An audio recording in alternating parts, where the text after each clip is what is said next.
안녕하십니까. 반갑습니다. 충남대학교 지질환경과학과의 장찬동입니다.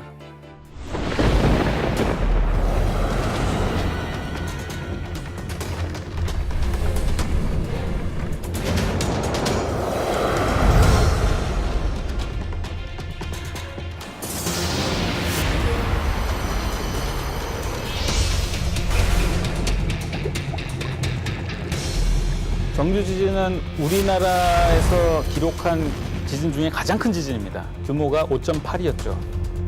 포항 지진이 일어났죠. 2017년 11월 15일 날 규모 5.4 지진입니다. 인간이 알고 있는 가장 큰 폭발은 옐로우스톤에서 백두산은 946년에 이러한 엄청난 규모로 폭발한 경험이 있고요. 진짜 본격적으로 만약에 이게 폭발된다면 그 위력은 어마어마할 것입니다. 또 한 번 또 인류 최대 화산 폭발이 될 수도 있는 것입니다. 그러한 화산이 우리나라에 있는 것이죠. 우리 지질 전문가들은 한 번도 한반도가 지진에 대해서 안전한 나라다라고 얘기한 적이 없습니다.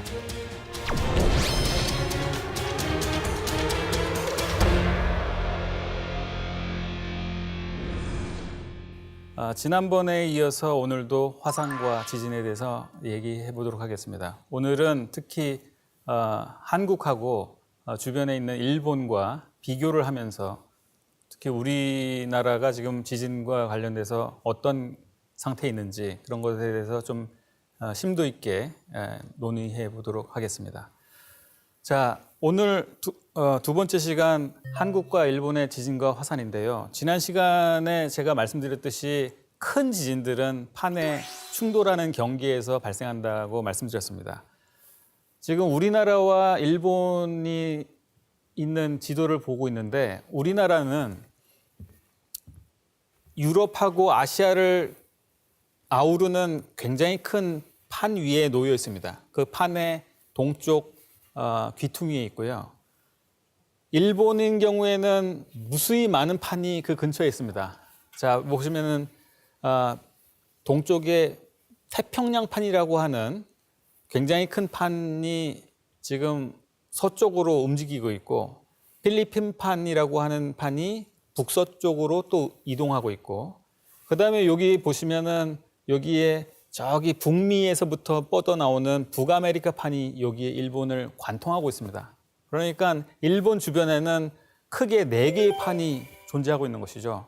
그래서 일본은 지진과 화산에 아주 피해를 크게 입고 있는 상태입니다. 자, 오늘은 우리나라와 일본의 지진과 화산을 공부하실 텐데 먼저 지진을 보면은 극명하게 일본과 우리나라의 지진이 어떤 분포를 보이고 있는지 이 그림을 통해서 우리가 알 수 있습니다. 보시면은 굉장히 많은 지진들이 다 일본을 감싸고 있죠. 전체 일본을 통틀어서 지진이 안 일어나는 곳이 없습니다. 반면에 우리나라는 지진이 거의 안 일어나는 것처럼 보이는데 지금 여기에 그려져 있는 지진의 자료는 규모 5 이상의 자료입니다. 우리나라도 이미 최근에 2년간 규모 5 이상의 지진을 2차례 겪었죠. 그래서 지금 추가로 그 자료를 지금 그려놔야 되는데 우리나라도 4-5차례 규모 5 이상의 지진이 일어났습니다. 그러나 일본에 비해서는 상대적으로 안정적인 것처럼 보이죠. 그러나 사실 우리 지질 전문가들은 한 번도 한반도가 우리나라가 지진에 대해서 안전한 나라다라고 얘기한 적이 없습니다. 그것은 정치권이라든지 또는 일반 사람들이 느끼기에 상대적으로 안정하기 때문에 안정하다라고 치부했을 뿐이지 사실 우리나라에도 작은 규모의 지진이 무수히 많이 일어나고 있습니다.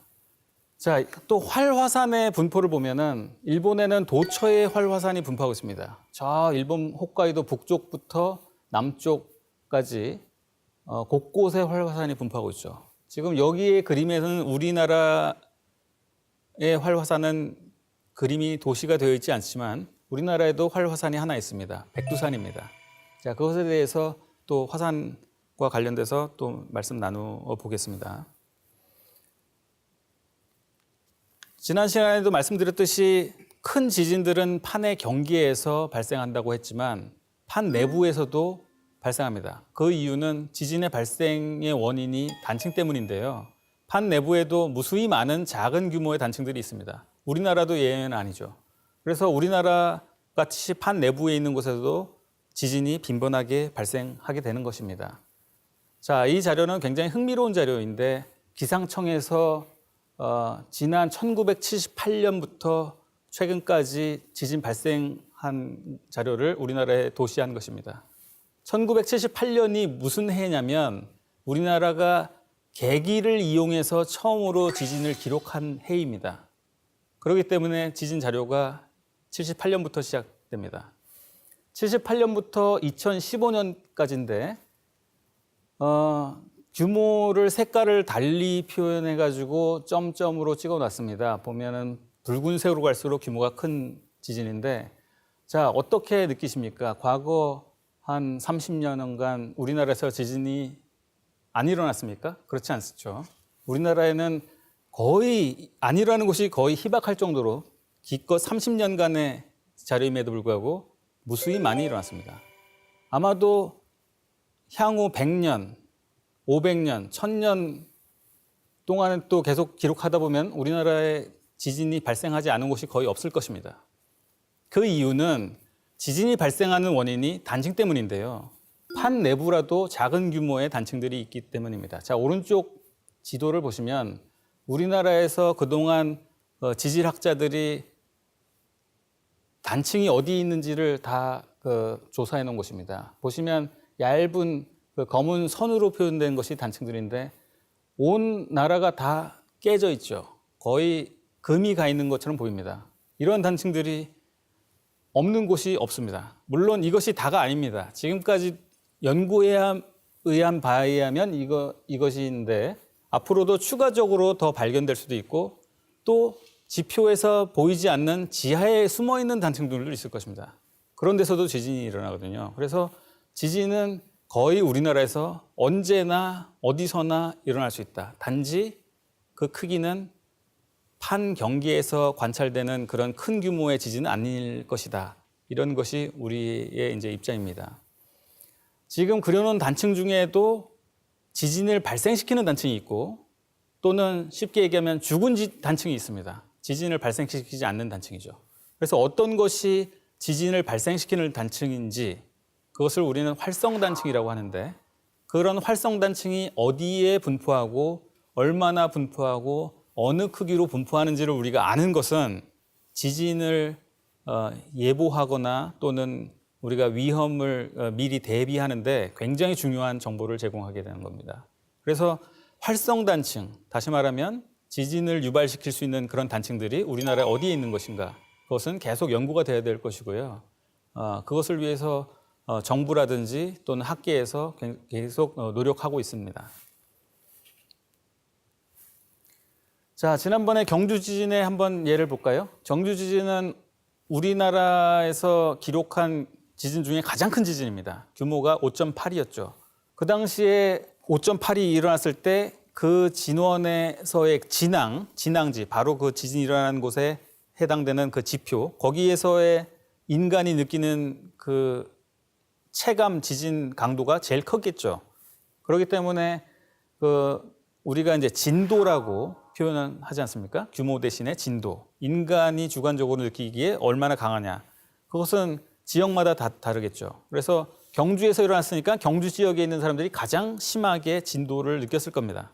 그러고 서울 쪽에 좀 멀리 떨어진 데서는 좀 약하게 느꼈겠죠. 하지만 같은 지진으로 그렇게 느낀 것입니다. 자, 이 지진도 역시 단층 때문에 발생한 것입니다. 그러면 어떤 단층이냐? 이미 우리는 그 지역에 양산단층이라고 하는 단층이 있다는 것을 우리가 알고 있습니다. 그런데 그 지진은 양산단층과 평행한 또 다른 단층들이 겹겹이 있는데 그 사이 어디선가 일어났습니다. 이것이 지표에 노출돼 있는 양산단층에서 일어난 것이냐 아니면 지하에 안 보이는 어떤 단층에서 일어난 것이냐 우리는 좀 더 조사를 해야 됩니다. 어쨌거나 그 지역에 지진을 일으키는 활성단층이 있었다는 것입니다. 자, 이 지진은 지하 13km 정도에서 일어났습니다. 그것이 파동이 지표까지 이제 뻗쳐 나오면서 전달된 것이죠.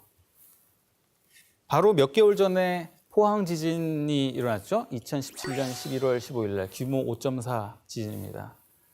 자, 마찬가지로 거기서도 단층이 있을 것이고 지금 보시면 이 큰 단층이 양산 단층이라고 하는 것인데 길이가 약 200km입니다.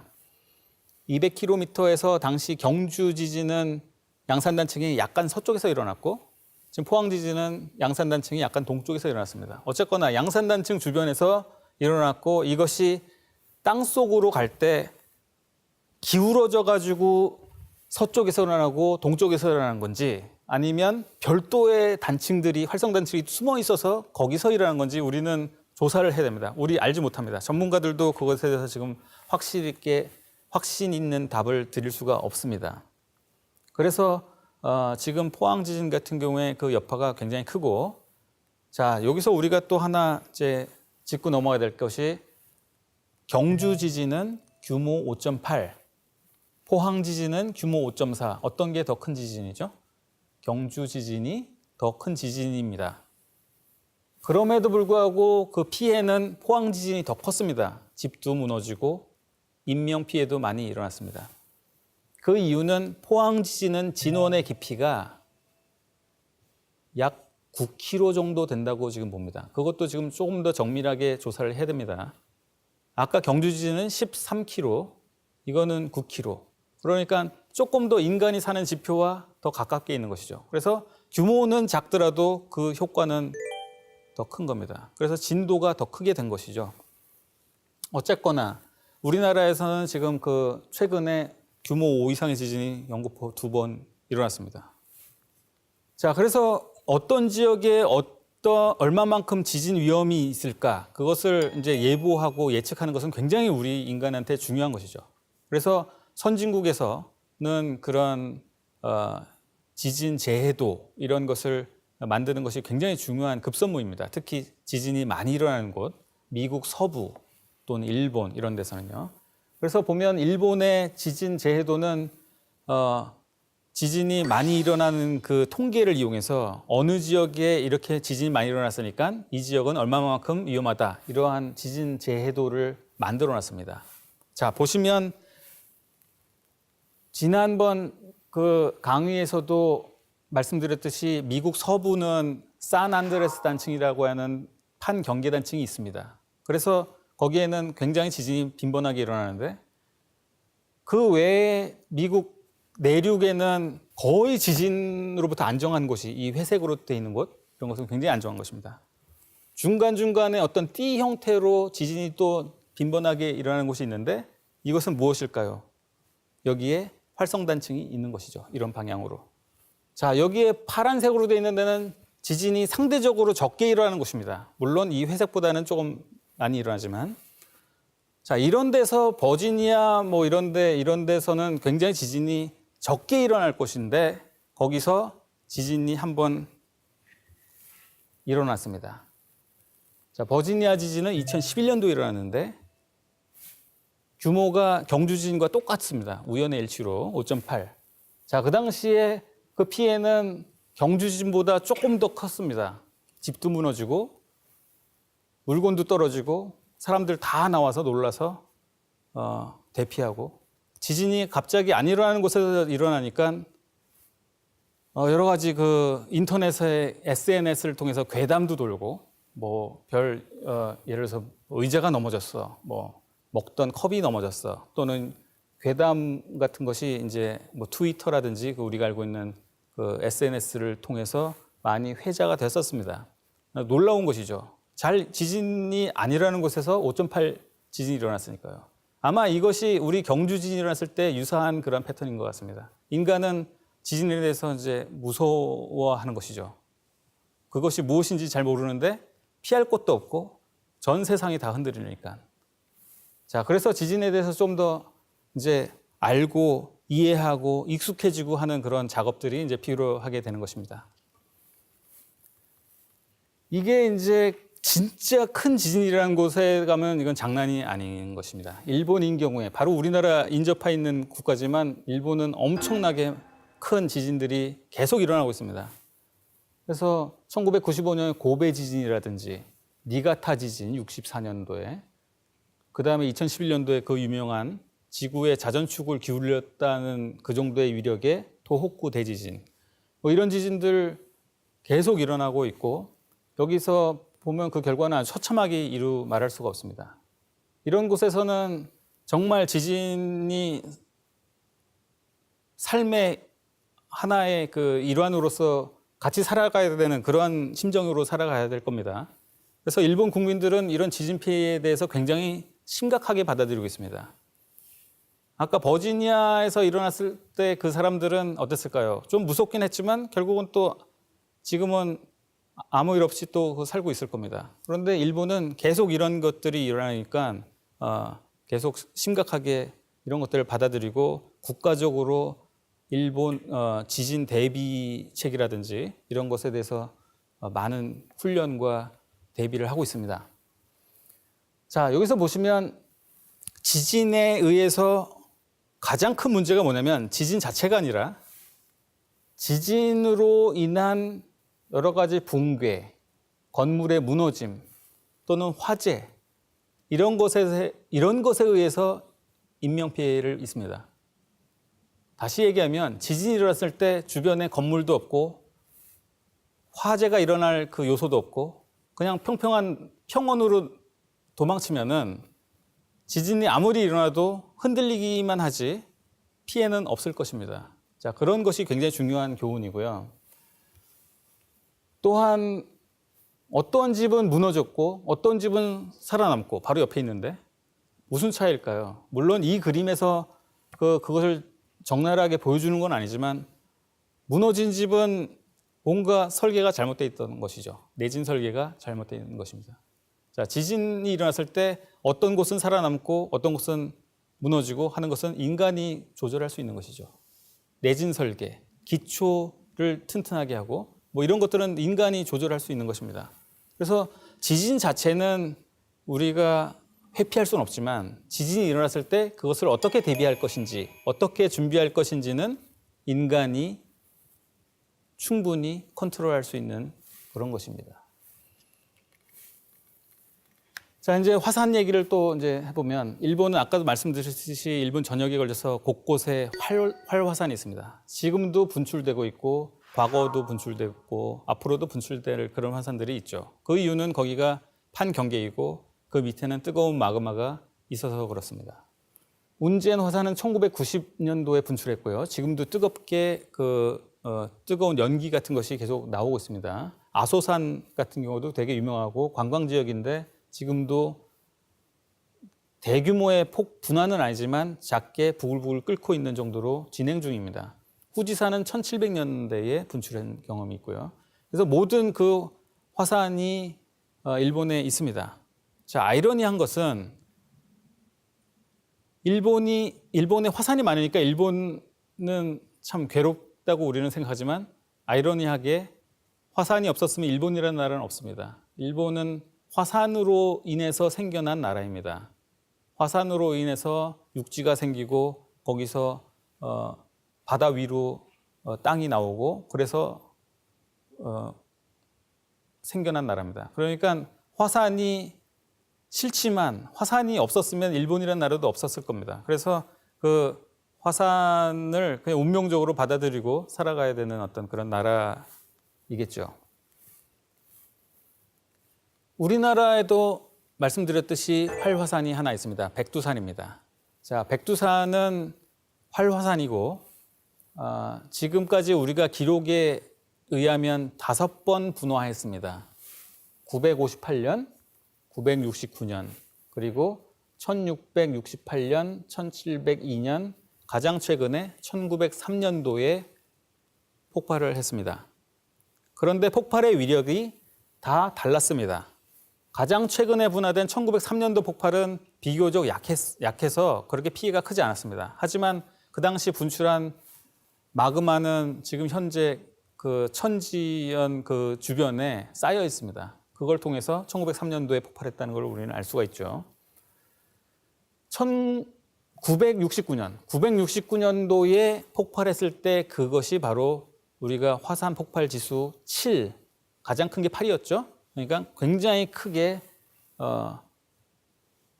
폭발한 그런 케이스입니다. 그래서 아마도 인류가 살고 있는 역사상에서는 가장 위력적인 폭발이었다. 이렇게 지금 전 세계 학자들이 얘기하고 있습니다.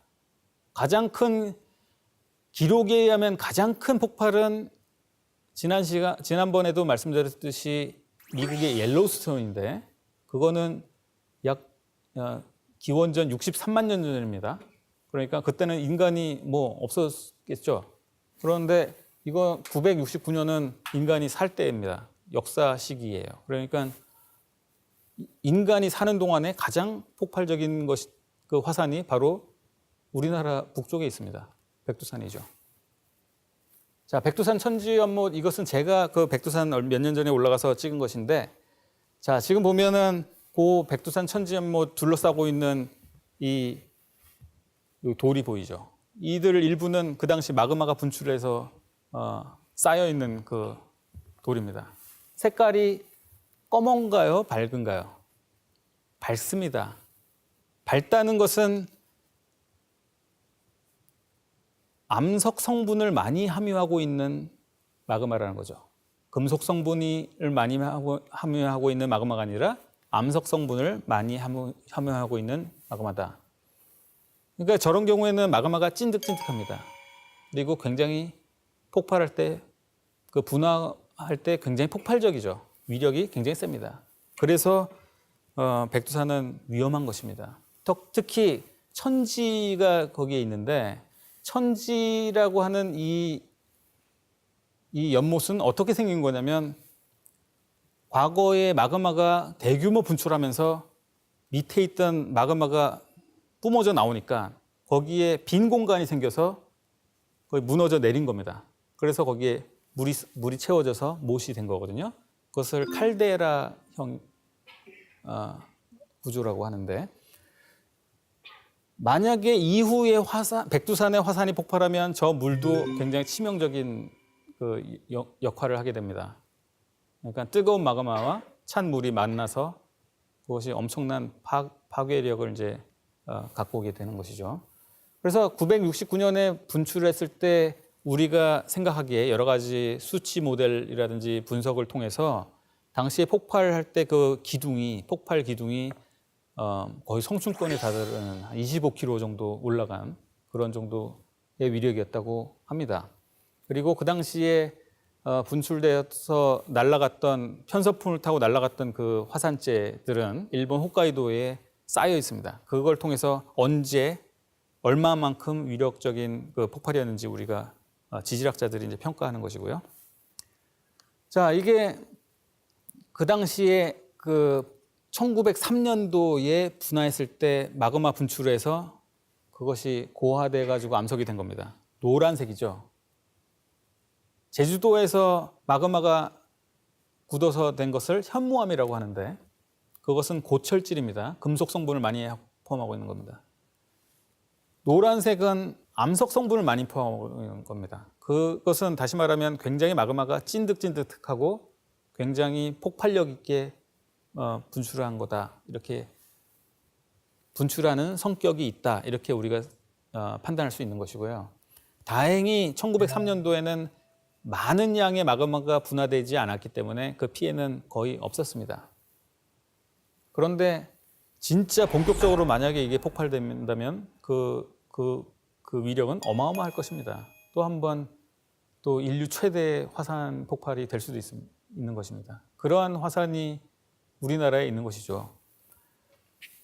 한 가지 안도의 말씀을 드리고 싶은 것은 이 백두산이 폭발을 했을 때 그 영향이 우리 남한에 영향이 미칠 것인가? 그런 것은 거의 없다고 봅니다. 왜냐하면 편서풍을 타고 다 동쪽으로 갔기 때문이죠.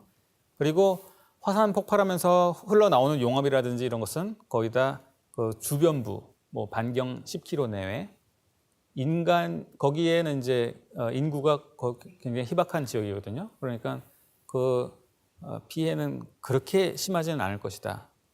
그러니까 그것은 우리가 좀 안도의 마음으로 바라보시면 되겠습니다. 자, 활화산이라는 이유는 뭐 여러 가지 증거들이 있습니다. 백두산 주변에 흘러내리는 그 물, 또 지하수 이런 것을 보면 김이 모락모락 납니다. 한겨울에 가도 뜨겁습니다. 어느 정도 뜨겁냐면 계란 삶을 정도로 온도가 됩니다. 그러니까 계란 장사한테는 되게 좋겠죠. 공짜로 그걸 익힐 수 있으니까. 어쨌거나 이러한 것들이 지금도 계속 활화산이라는 증거로서 주변에 뜨거운 그 기운들이 있기 때문에 이것이 이제 언제 터질지, 얼마나 큰 위력으로 터질지 그것을 이제 대비하는 건 되게 중요한 것이겠죠. 자, 지금까지 이제 지진과 화산에 대해서 간단하게 말씀드렸는데 지진보다는 화산이 조금 더 예보하기가 쉽습니다. 왜 그러냐면 그 화산, 우리가 관심 있는 화산이 어디에 있는지 알기 때문이죠. 그리고 그것이 폭발할지 안 폭발할지 측정을 할 수가 있습니다. 예를 들어서 폭발을 하려면 거기에 압력이 많아야 되고 압력이 많다 보면 거기에 변형이 생깁니다. 부풀어 오르겠죠. 그런 것을 정밀한 기기를 통해서 측정을 한다든지 하면은 미리 우리가 예보를 할 수가 있습니다. 그러한 사례가 종종 있습니다. 이탈리아라든지 또 아프리카라든지. 그래서 그 폭발하기 뭐 일주일 전에 그거를 대피를 시켜서 많은 그 인명을 구한다든지 그런 사례가 있습니다. 그러니까 지진보다는 비교적 우리가 예보를 할 수 있는 그런 측면이 있습니다. 백두산 분화의 원인 약간 심도 있는 얘기인데 이쪽에 태평양판이 충돌을 해서 밑으로 뻗어나가서 여기에 일본의 엄청난 화산대를 이루고 만들었고요. 자, 이 밑으로 가라앉은 판은 밑으로 가서 약 660km 정도까지 가라앉았다가 흐지부지 없어집니다. 녹아서 이쪽이랑 섞여서 되는 그런 자세를 보이고 있습니다. 백두산은 바로 이런 판이 섭입해서 녹아서 없어지는 그런 위의 상부에 있습니다. 자, 여기에서 그 돌들이 녹고 하는 것이 이제 마그마가 되는 것인데 마그마 일부들이 올라오고 가벼우니까 올라와서 여기에 밑에 갇혀 있죠. 그래서 여기 얼마만큼 크기의 마그마가 얼마만큼 있다. 그런 것을 우리가 다 탐사라든지 이런 걸 통해서 알고 있습니다. 거기에 마그마가 있어요. 그러니까 저것이 언제 터져 나올 것이냐. 그것은 이제 계속 측정을 해야 되겠죠. 여러 가지 측정 방법이 있을 것입니다. 거기에 계측기를 놓는다든지 또는 인공위성을 이용한다든지 얼만큼 이게 부풀어 오르는지 뭐 이런 거를 계속 정밀하게 측정함으로써 이게 폭발 가능할 것이다 아닐 것이다 이거 판단할 수가 있습니다. 그런데 그럼에도 불구하고 우리 그 지질 학자들 간에도 여기에 이견들이 있습니다. 어떤 사람은 금방 폭발할 것이다. 어떤 사람은 폭발하긴 하는데 언제 폭발할지 솔직히 모른다. 뭐 이렇게 이견이 있습니다. 저도 모릅니다. 언제 폭발할지. 그런데 확실한 건 언젠가는 폭발을 할 겁니다. 그것이 1년 후건, 10년 후건, 1000년 후건 모릅니다. 근데 언젠가는 폭발할 것 같습니다. 왜냐하면 그렇게 진행되어 왔으니까요. 적어도 우리가 사는 시간 동안에는 안 폭발했으면 좋겠어요. 그죠? 자, 이번에는 지진 해일 얘기를 해볼까요? 지진과 동반돼서 이제 해일이 발생하는데 전 지구상에 발생하는 지진 해일의 약 80%가 태평양 주변의 환태평양 지역에서 발생을 하게 되는데 그 이유는 환태평양 지역이 다 역단층성의 대규모 판경계 단층 운동 때문에 그렇습니다. 굉장히 위력이 크고 그렇죠. 그래서 우리나라 주변, 일본 주변으로 보면은 그 판이 4개가 겹치고 있는데 그래서 일본, 특히 일본의 남쪽, 일본의 동쪽 여기서 대규모 지진이 주로 발생하는데 2011년도에 여기서 발생했죠. 그리고 과거에 1940년대에 여기 남쪽에서 발생했습니다. 그래서 이런 데서 지진이 크게 발생하면 일본 남해안 쪽에 지진 해일 영향을 받습니다. 그래서 일본이 주로 지진 해일이 발생할 위험지도, 맵도 이렇게 다 구해놨죠. 자, 보시면은 거의 일본 남해안, 동해안, 해안선을 따라서 다 있습니다. 사실 지진 해일이 깊게 육지 내로 굉장히 깊은 곳까지 미치진 못합니다. 그러니까 해안만 조금만 벗어나면은 지진 해일로부터 좀 안전한 것입니다. 그러니까 이 지진 해일이 일본이 있기 때문에 절대 우리나라에는 영향을 절대 안 줍니다. 자, 우리나라의 지질 해일 가능성. 자, 이것은 어떤 영화의 한 장면입니다. 굉장히 무섭고 굉장히 파괴적으로 보이고 그런 것이죠. 해운대 지역에서 지진 해일이 나면 이렇게 날까요? 한국의 지진 해일은 1983년도와 1993년도에 일어났는데 그 당시에 지진은 일본 서해안에서 일어난 지진입니다. 그렇기 때문에 동해를 거쳐서 우리나라에 영향을 미치게 됩니다. 그래서 보면은 일본 서해에서 일어났는데 규모는 다 7.5 이상 되는 지진입니다. 하나는 7.7, 하나는 7.8 지진이죠.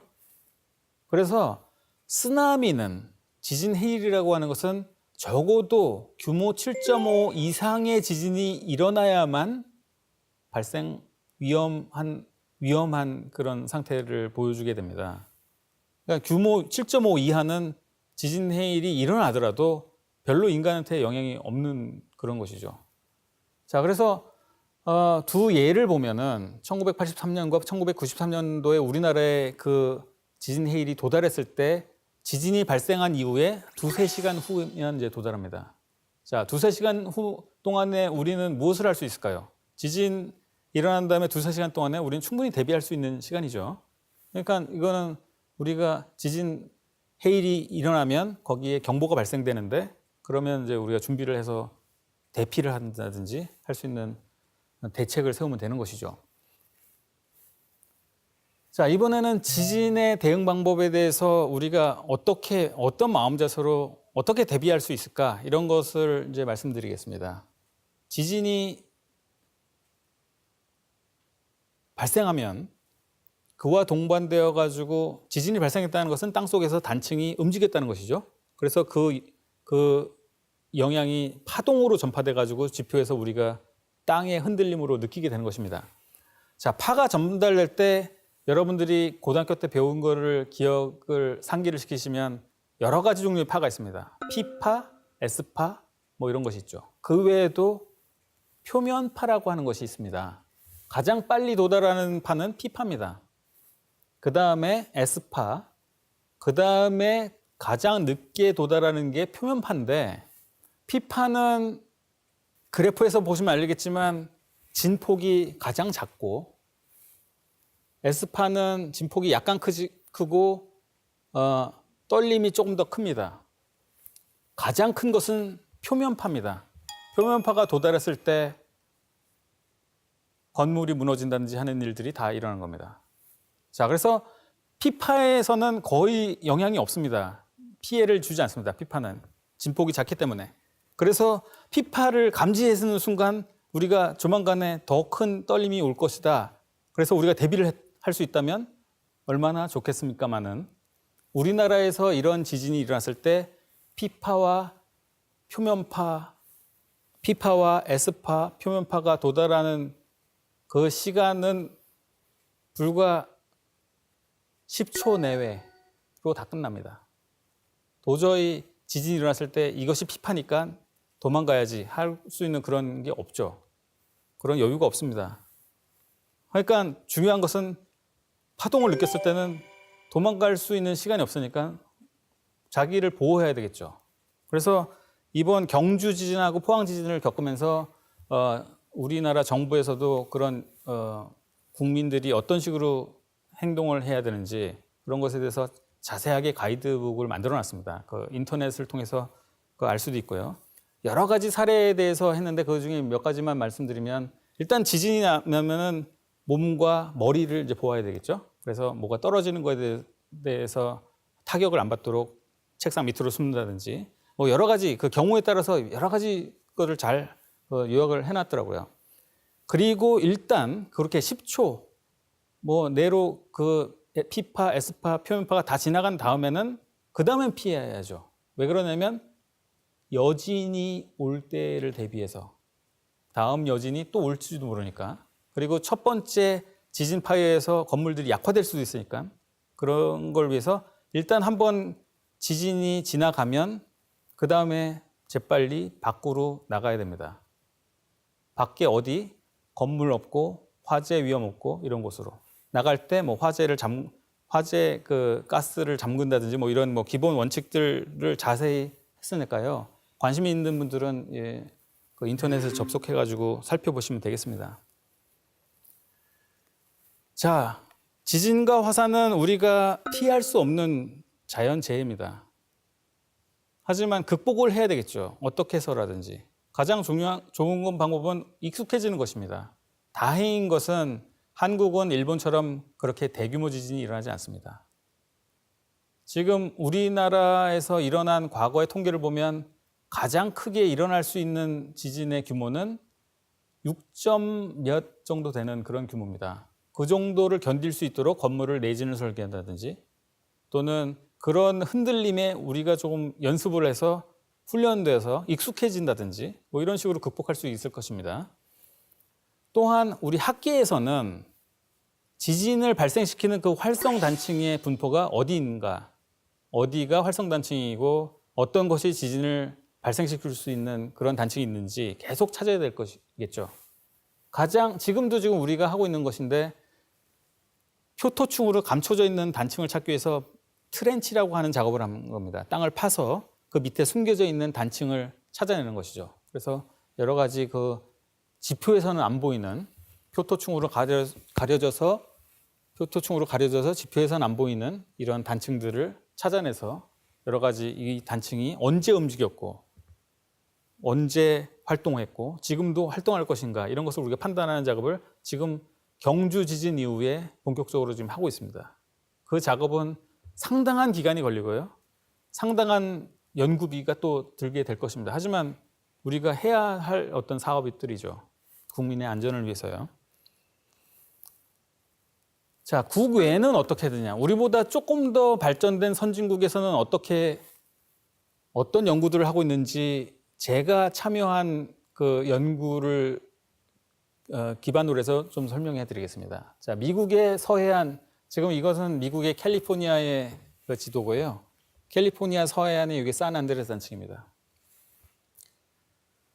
여기에 단층은 활성 단층입니다. 그러니까 계속 지진이 일어나고 하죠. 여기에 샌프란시스코 있고 LA 있고 대도시가 이제 있어서 상당히 많이 연구가 되고 있는 단층입니다. 이 단층이 왜 움직이는 것이냐, 언제 움직일 것이냐, 뭐 이런 것들을 굉장히 중요한 연구 토픽이죠. 2001년도에 제가 여기 현장에 있었는데 이게 여기에 단층을 심도별로 해서 심도에 따라서 이게 단층면입니다.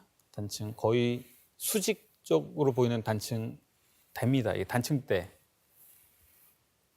여기에서 이 단층이 지진들이 일어나는 곳인데 지진이 일어나는 곳을 정확히 지진이 도대체 뭔지 우리가 한 번도 눈으로 보지 않았잖아요. 그러니까 그런 걸 보고서 눈으로 확인하고 싶어서 시추를 했습니다. 시추라는 것은 땅에 구멍을 뚫는 것인데 이렇게 뚫어서 방향을 틀어서 단층 지진이 일어나는 곳을 향해서 구멍을 뚫는 거죠. 이건 이제 기술이 발전돼서 이게 가능합니다. 그래서 예전에는 지하 3km에서 막 지진이 일어나는 것을 지표에서 지진계를 통해서 우리가 연구하고 했지만 이제는 직접 거기 가서 지진이 일어나는 곳에 쉽게 얘기하면 거기에 CCTV 달아놓고서는 지진이 일어날 때 거기 무슨 일이 일어나는지 눈으로 확인하는 것이죠. 굉장히 첨단 그런 연구 분야입니다. 문제는 엄청난 연구비가 들게 되겠죠. 정부의 아주 적극적인 지원 뭐 이런 것들이 필요할 것입니다. 하지만 이것은 그 지역의 그 인간들에게 굉장히 치명적인 활성단층을 연구하기 위한 그런 거기 때문에 충분히 거기서는 반드시 필요한 목적으로 이제 돈을 쓰고 있는 것이죠. 자, 일본은 어떠냐? 일본도 지금 보면 여기 판 경계, 지금 아주 적나라하게 판 경계가 지금 해저면에 이제 보이고 있는 겁니다. 여기서 엄청난 규모의 지진들이 발생하는 것인데 여기에 똑같이 시추를 시작을 했습니다. 2007년도부터 했어요. 그래서 지금도 하고 있습니다. 약 10여 년 하고 있는데 저도 그 당시에 이제 배에서 타가지고 시추를 하는데 여기에 승선해서 연구를 같이 했는데 뭐냐면 이 필리핀 판이 북서쪽으로 해서 남쪽으로 북서쪽으로 해서 이제 가라앉고 있는 것인데 이게 이제 여기서 이렇게 들어가고 있는 겁니다. 이 판 위에서 구멍을 뚫어서 지진이 일어나는 이 단층을 관통해서 뚫어가지고 여기에 지진이 일어날 때 무슨 일이 일어나는 건지 눈으로 확인하고 우리가 느낄 수 있게 이렇게 관찰을 하는 것이죠. 엄청난 어떤 지진 학계에서 굉장한 중요한 어떤 연구의 도약이라고 생각됩니다. 이런 것이 21세기에 우리 학술 분야의 선진국 미국, 일본에서 진행하고 있는 것입니다. 문제는 결국은 연구비 이런 것이죠. 과연 우리가 이러한 것을 위해서 돈을 투자할 여유가 있는 것인가 이런 거 생각을 해봐야 될 것입니다.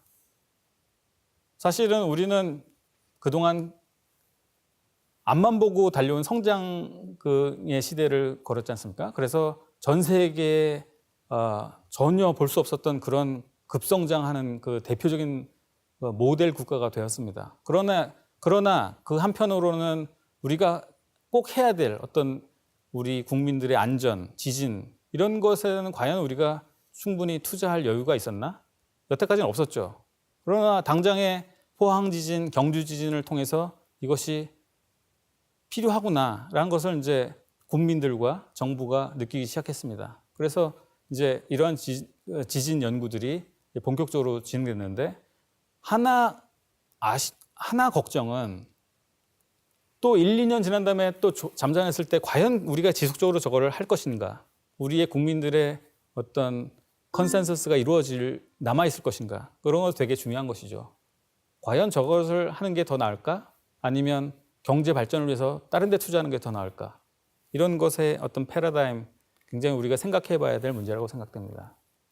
제 강의는 이것으로 간단하게 한국과 일본을 비교해 가면서 지진과 화산에 대해서 설명을 드렸습니다.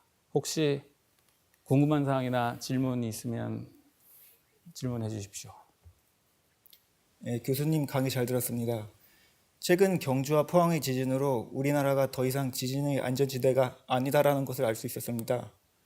현재 우리나라의 재난대비 시스템은 어느 정도 갖춰져 있는지, 가장 시급하게 보완해야 할 과제는 무엇인지 알고 싶습니다. 네, 우리는 그 지진이 일어나서 굉장히 두려움에 떨었었지만 한편으로는 어차피 일어날 지진이라면 우리는 훈련돼야 된다 하는 측면에서 경주 지진과 포항 지진은 우리에게 많은 교훈을 줬습니다. 특히 처음에 5.8 지진이 갑자기 경주에서 일어났을 때 국민들과 또는 그 관계 기관들이 우왕좌왕하고 했던 그런 느낌을 지울 수가 없습니다. 그런데 그 다음 해에 일어났던 포항 지진의 경우에는 굉장히 많이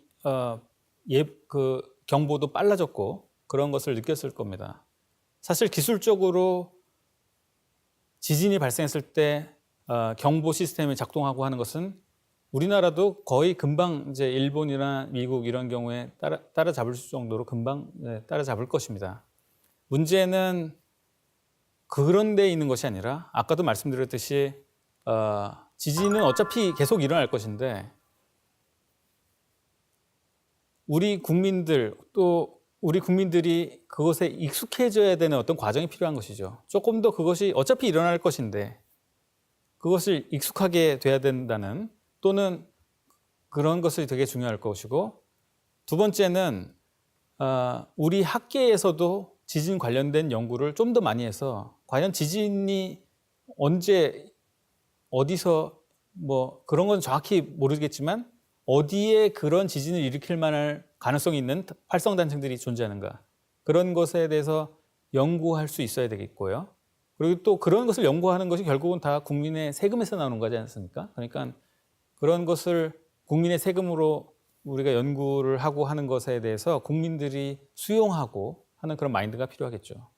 또한 아까도 말씀드렸듯이 우리가 성장기 위주로 성장 시대를 거쳐오면서 앞만 보고 달렸는데 이제 이러한 컨틴전시 어떤 플랜, 위급 상황을 어떻게 극복하려고 하는지 안전 문제 이런 것들을 어떻게 우리가 대응해야 되는지 그런 것에 대해서 조금 더 심각하게 고려해야 되는 고려해야 된다고 생각합니다. 그런 마음 자세가 국민과 정부, 학자 다 같이 갖고 있어야 된다고 생각됩니다. 예, 지금까지 전 세계의 지진과 화산, 또 우리나라의 지진과 화산에 대해서 조금 빠르지만 중요한 것들을 좀 짚어봤습니다. 그 지진과 화산은 자연재해고 그것이 이제 우리가 피할 수 없는 그러한 천재지변이기 때문에 항상 일어날 수 있는 것이고 조금 더 우리는 그런 자연재해에 익숙해져야 될 필요가 있다. 그런 것을 말씀드리고 싶습니다. 또한 국민들과 또 지진과 화산을 다루는 학자들이 이제 심각하게 우리의 안전 문제 이런 것들을 좀 더 심도 있게 논의해야 될 때가 되지 않았는가 그렇게 생각합니다. 자, 그동안 경청해 주셔서 감사드립니다.